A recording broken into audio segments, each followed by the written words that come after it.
على من لا نبي بعد أما بعد فأعوذ بالله من الشيطان الرجيم بسم الله الرحمن الرحيم وما أرسلناك إلا رحمة للعالمين وقال النبي صلى الله تعالى عليه وآله وسلم إن رحمتي غلبت غضبي صدق اللہ و صدق رسولہ النبی الکریم۔ میرے عزیز دوستو، ربیع الاول اور ربیع الثانی کے حوالے سے گزشتہ جمعوں میں امام الانبیاء کی سیرت اور نبی علیہ الصلاۃ والسلام کے معاملات کچھ نہ کچھ ذکر کر رہے ہیں۔ قرآن پاک میں اللہ کے نبی کے لیے ایک اتنی بڑی آیت نازل ہوئی ہے کہ جس کو فرمایا وما ارسلناک الا رحمۃ للعالمین، کہ ہم نے آپ کو تمام جہانوں کے لیے رحمت بنا کر بھیجا ہے۔ تو امام الانبیاء کی رحمت اور اللہ کی رحمت کیا ہے، تو اس کو آج ہم تھوڑا بیان کریں گے۔ تو سب سے پہلے تو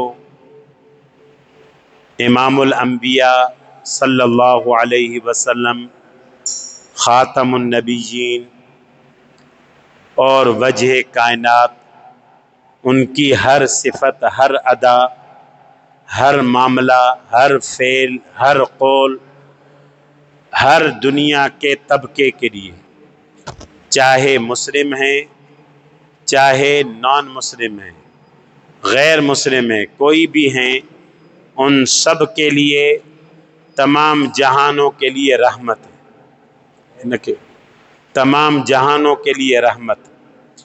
تو رحمت لفظ کا معنی ہے شفقت، رحمت لفظ کا معنی ہے مہربانی، رحمت لفظ کا معنی ہے کسی پر سایہ کرنا۔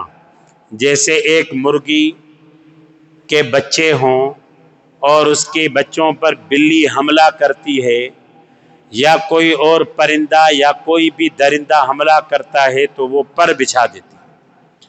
تو اسی طرح امام الانبیاء صلی اللہ علیہ وسلم امت کے لیے رحمت تھے، شفقت تھے، اور امت کے لیے نرم تھے اور رحیم تھے۔ کسی کی بھی تکلیف کو نہ دیکھ سکتے تھے، نہ برداشت کر سکتے تھے، خود نہیں کھاتے تھے، کہ قرآن میں فرمایا فَأَمَّا الْيَتِيمَ فَآوَىٰ، ہم نے آپ کو یتیموں کا ٹھکانہ بنایا۔ مانا دنیا کا کوئی انسان، مشرک ہو، یہودی ہو، عیسائی ہو، کسی بھی قبیلے سے تعلق رکھنے والا ہو، چاہے وہ مسلمان امام الانبیاء کو ماننے والا ہے، پر امام الانبیاء صلی اللہ علیہ وسلم کے پاس اپنا دکھ لے کر آتا، اپنی تکلیف لے کر آتا، تو امام الانبیاء اس کے لیے رحمت بن جاتے، اس کے اوپر مہربان بن جاتے، اس کے اوپر اتنا زیادہ مہربان ہو جاتے کہ وہ بھی حیران ہو جاتا کہ میرے اوپر کس طرح اتنی مہربان، کیوں کہ اللہ نے قرآن میں فرمایا رحمت۔ اب ایک اونٹ امام الانبیاء، اب یہ تو انسانوں کے لیے، امام الانبیاء صلی اللہ علیہ وسلم کے پاس ایک اونٹ بڑبڑاتا آیا اور آ کر نبی صلی اللہ علیہ وسلم کے پاؤں میں گر گیا۔ امام الانبیاء نے پوچھا کہ اس کا مالک کہاں ہے، اس کا مالک کہاں ہے؟ تو اس پر نبی صلی اللہ علیہ وسلم کو صحابہ نے بتایا، وہ دیکھو دوڑا دوڑا آ رہا ہے، کہہ رہے یہ اونٹ اپنے مالک کی شکایت کر رہا ہے کہ جب میں جوان تھا تو میں نے اس کی خدمت کی، میں نے بوجھ اٹھائے، میں نے ہر طرح سے اس کے کام کیے، اب جب میں بوڑھا ہو گیا، میری ہڈیاں کمزور ہو گئی ہیں، تو یہ مجھے ذبح کرنا چاہتا ہے۔ امام الانبیاء اس اونٹ جانور کے لیے رحمت، فرمایا کہ یہ مجھے بیچ دو، کیا اس کی قیمت لوگے؟ وہ بھی صحابی رسول تھے، اس نے کہا آپ پر قربان کہ میں آپ سے کوئی ہدیہ، کوئی بھی اس کا ہدیہ نہیں لوں گا، کوئی بھی اجرت نہیں لوں گا، یہ آپ پر قربان ہے۔ امام الانبیاء نے اس اونٹ کو کہا کہ جاؤ تم آزاد ہو، تو وہ اونٹ دعائیں دیتا ہوا چلا گیا، اور کیا کہا؟ فرغا رغبتاً، فرغا رغبت ثانیہ، فرغا رغبت ثالثہ، پہلی دفعہ بڑبڑایا، آواز نکالی کہ اللہ آپ کی ساری پریشانی دکھوں کو ختم کرے جس طرح آپ نے میری دکھ اور پریشانی ختم کی۔ حضور نے آمین فرمایا۔ دوسرا امام الانبیاء صلی اللہ علیہ وسلم کو دعا کیا دی؟ اللہ آپ کی امت کو ایسے قحط میں مبتلا یا تکلیف میں یا پریشانی میں مبتلا نہ کرے جس سے آپ کی پوری امت ہلاک ہو۔ امام الانبیاء نے فرمایا آمین۔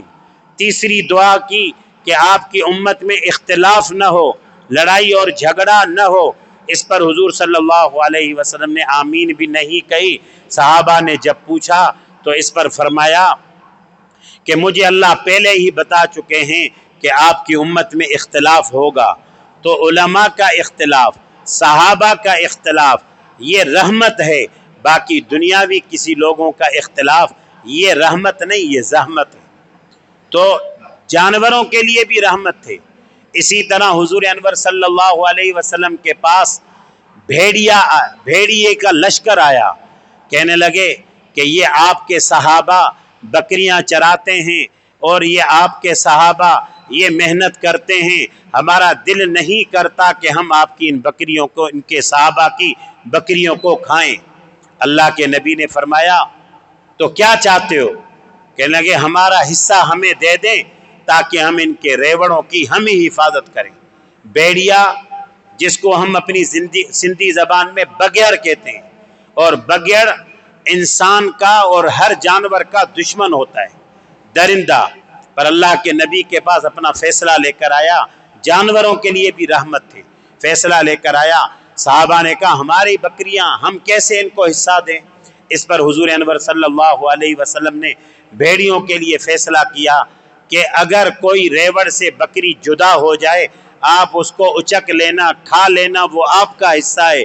صحابہ کو کہا کہ آپ اپنی بکریوں کی حفاظت کرو، آپ کا کام ہے حفاظت کرنا، اگر بکری آپ کے ریوڑ سے جدا ہو گئی تو وہ درندے اور وہ بگیڑ اور وہ آ کے اس کو کھا لیں گے۔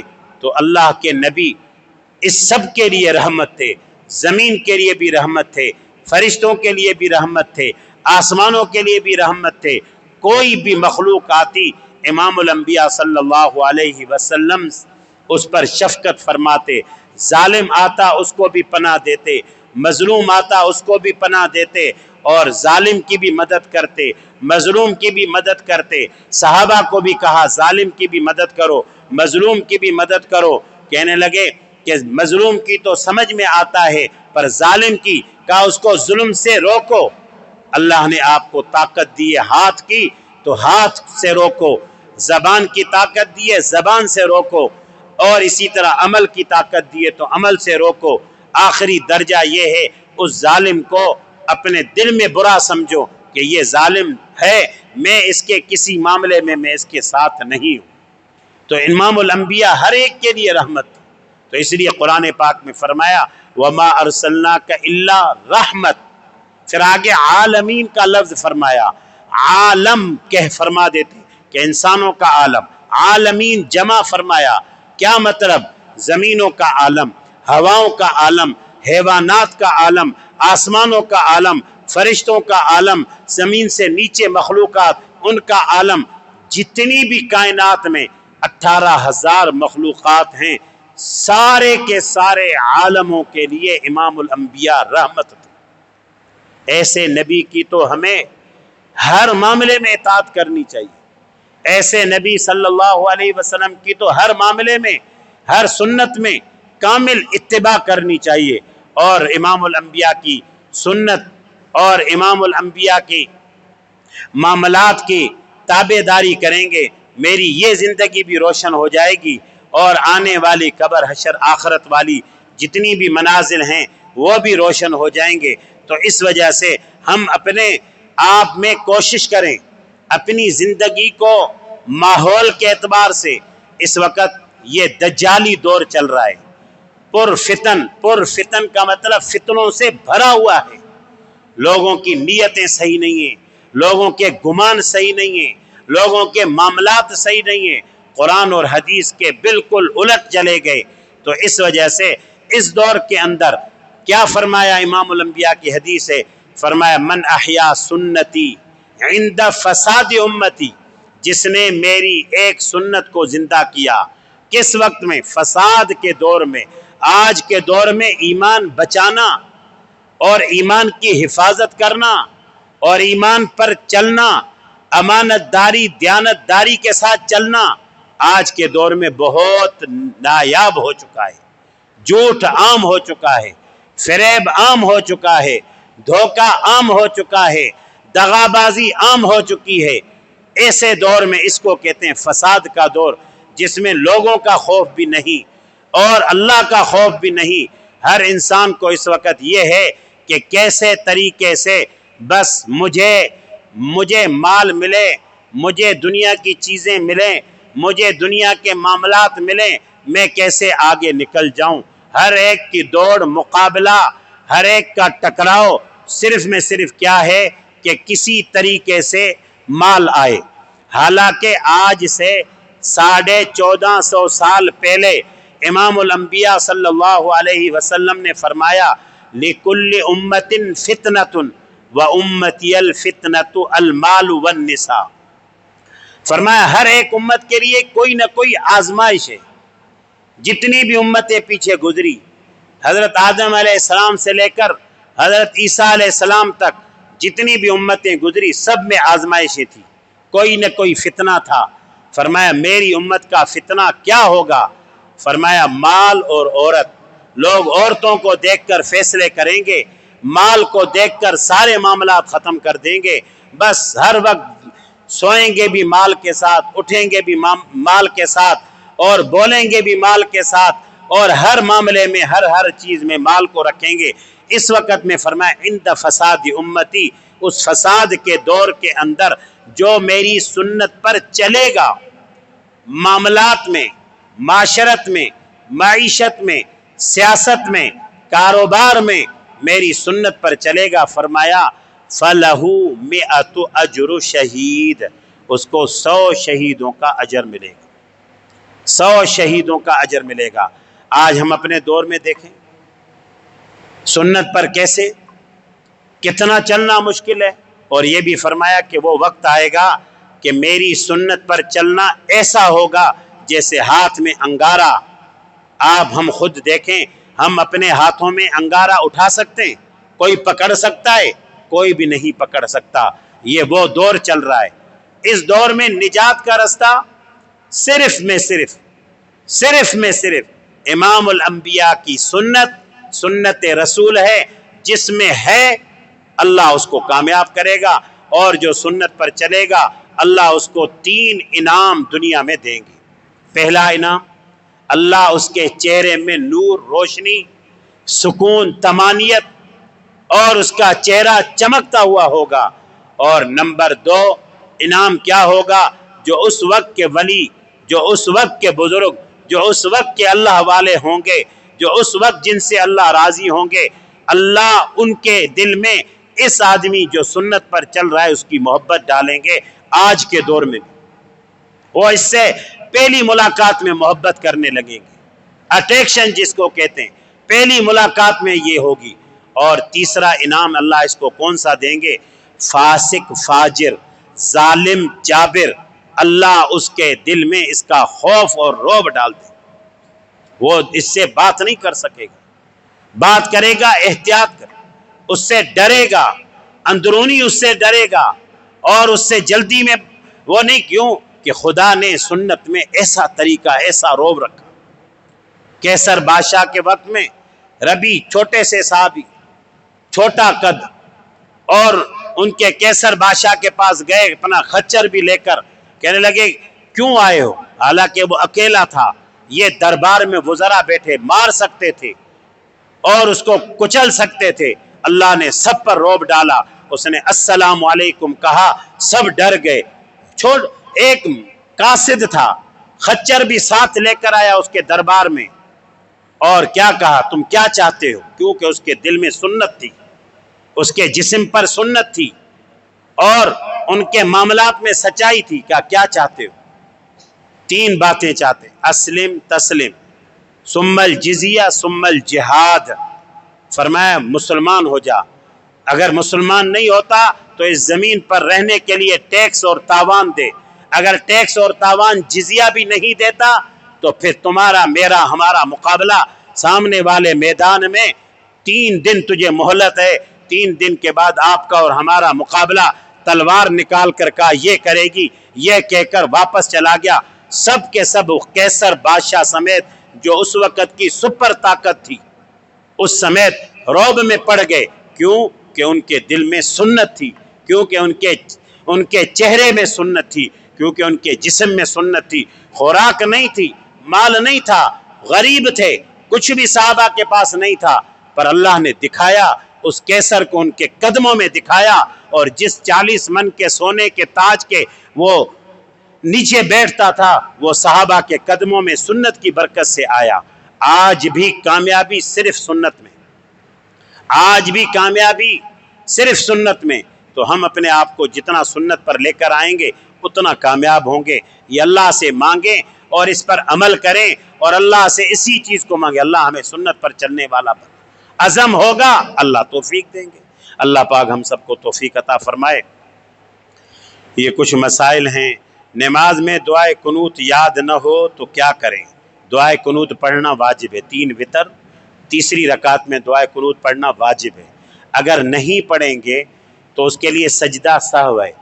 کسی کو یاد نہیں ہے تو قل هو اللہ پڑھے، پر اس کے لیے شرط ہے کہ وہ دعائے قنوت کو یاد کرتا رہے۔ یہ واجب ہے پڑھنا، اور یہ تیسری رکعت میں عشاء کی نماز کے بعد، اس لیے اس کو یاد بھی کرتا رہے۔ جب تک یاد نہ ہو تو سورۃ الاخلاص قل هو اللہ احد پڑھتا رہے۔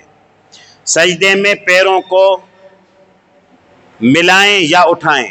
سجدے کے اندر جو ہم نماز پڑھتے ہیں، زمین سے اگر ہمارے پاؤں اٹھ گئے، پورے سجدے میں اٹھے رہے، بعض لوگوں کی عادت ہوتی ہے، تو فرمایا فسد الصلاۃ، نماز فاسد ہو۔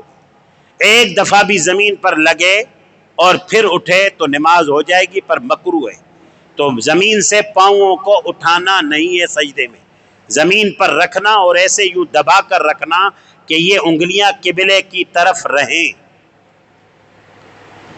شب برات منانا حرام ہے، ناجائز ہے، اس کی کوئی بھی وہ نہیں ہے۔ شب برات کے اندر عبادت ہے، کیونکہ یہ نامہ اعمال، شب برات کہتے ہیں 14 شعبان، شعبان والی رات کو شب برات کہتے ہیں، مانا برات پورے سال کے نامہ اعمال فرشتوں کے حوالے کر دیے جاتے ہیں انسان کے۔ اللہ کے نبی نے فرمایا عبادت کی رات ہے تاکہ میں اس حال میں میرے اعمال نامے فرشتوں کے حوالے کر دیے جائیں، میں اس حال میں عبادت میں ہوں۔ تو یہ پٹاخے جلانا اور یہ چیزیں کرنا یہ بالکل جائز نہیں ہے۔ مردوں کے لیے کھانا بنانا، حلوے بھیجنا مسجدوں میں، یہ بالکل بھی رسم ہے، بدعت ہے، ناجائز ہے۔ ماتھے پر ہاتھ رکھ کر استغفار پڑھنا یہ بزرگوں کا عمل ہے، استغفار نہیں۔ وہ ماتھے پر جس کا دماغ کمزور ہو، ذہن کمزور ہو، اور جو ہے بات یاد نہیں رہتی، تو اس کے لیے نماز فرض کے بعد یا قوی 11 دفعہ پڑھیں گے تو حافظہ قوی ہوگا۔ نمبر 2 ایک مسنون دعا ہے، لا الہ الا هو الرحمن الرحیم اللہم اذہب عنی الہم والحزن۔ اس کا معنی ہے اللہ میرے جتنے بھی ہم مانا غم اور پریشانی اس کو ختم کر دے۔ تو یہ اس طرح یہ 3 دفعہ پڑھنا یہ مستحب اور سنت عمل ہے، استغفار نہیں۔ بزرگ کہتے ہیں یا قوی پڑھے، اور سنقرئک فلا تنسا یہ ہاتھ رکھ کر پڑھے گا تو اس کا حافظہ مضبوط رہے گا، مانا بھول نہیں ہوگی اس کے۔ اشراق کے وقت میں چاش کی نماز پڑھ سکتے ہیں، نیت کر سکتے ہیں، پر اشراق کا وقت الگ ہے، سورج طلوع ہونے کے 10 منٹ بعد اشراق ہے، اس کے فکس 2 گھنٹے بعد، مانا 8 بجے چاش کا وقت ہے، وہ 12 بجے تک چاش کا وقت ہے۔ باقی 2 رکعت نفل میں تو کئی نیتیں کر سکتے ہیں، صلاۃ الحاجت پڑھیں، صلاۃ الشکر پڑھیں، صلاۃ التوبہ پڑھیں، صلاۃ الاستقامت پڑھیں، صلاۃ العافیت پڑھیں، صلاۃ الصحت پڑھیں، تحیۃ الوضو کی نیت کریں، یہ 7-8 نیتیں ساری کر سکتے ہیں۔ داڑھی اور مونچھیں کا خط بنانا، داڑھی ایک مشت رکھنا واجب ہے۔ بخاری شریف کی 2 جلد میں سیدنا علی رضی اللہ تعالیٰ عنہ کو حضور نے فرمایا ایک قبضہ، ایک مشت داڑھی رکھنا، یہ اس کو کہتے ہیں، یہاں ٹھوڑی، یہ اس کے یوں کر کے ایک، یہ دیکھو یہ یوں اپنی داڑھی، اپنی مٹھ، اپنا ہاتھ، نائی کا ہاتھ نہیں، اپنا ہاتھ، اپنی مشت، یہ اس طرح کر کے رکھنا اور یہ یوں کرنا، یہ دیکھو یہ ایک مشت اس کو کہتے ہیں، یہ یوں رکھا اور یوں، یہ سنت ہے اور یہ سنت واجبہ ہے، ایسی سنت جو سب نبیوں کی ہے۔ داڑھی منڈاتا ہے ایک مشت سے کم ہے، یہ مستقل گناہگار ہے، اور بعض فقہا نے کہا کہ زنا سے بھی بڑا گناہ ہے، اور 24 گھنٹے یہ اللہ کے گناہ میں رہتا ہے اور اللہ کی ناراضگی میں رہتا ہے، کیونکہ سب سے بڑی سنت ہے سب نبیوں کی، اور یہ اس نے کٹائی ہوئی ہے اور کم رکھی ہوئی ہے۔ وطر کے بعد 2 نفل پڑھنا بیٹھ کے سنت ہے یا کھڑے ہو کے؟ دیکھیں بیٹھ کے سنت نہیں ہے، یہ تو کسی گھٹنے کا معذور ہے، کوئی وزن کی وجہ سے یا کسی کو کمر کی تکلیف ہے، یہ اس میں آدھا ثواب ملتا ہے بیٹھ کر نفل پڑھنے۔ کھڑے ہو کر پڑھنا، نفل جتنے بھی ہیں کھڑے ہو کر، اس میں کیا ہے 1 حرف پر 100 نیکی ملے گی، بیٹھ کر پڑھیں گے تو 1 حرف پر 50 نیکیاں ملیں گی۔ اس لیے بیٹھ کر نوافل نہیں ہے، کوئی تکلیف ہے تو وہ ایک عذر ہے، اس عذر کی وجہ سے پڑھ سکتا ہے، جائز ہے، پر آدھا ثواب ہے بیٹھ کر پڑھنے۔ کوشش کریں کہ ہم کھڑے ہو کر ہی پڑھیں۔ اللہ پاک ہم سب کو اس پر عمل کی توفیق عطا فرمائے۔ وآخر دعوانا الحمدللہ۔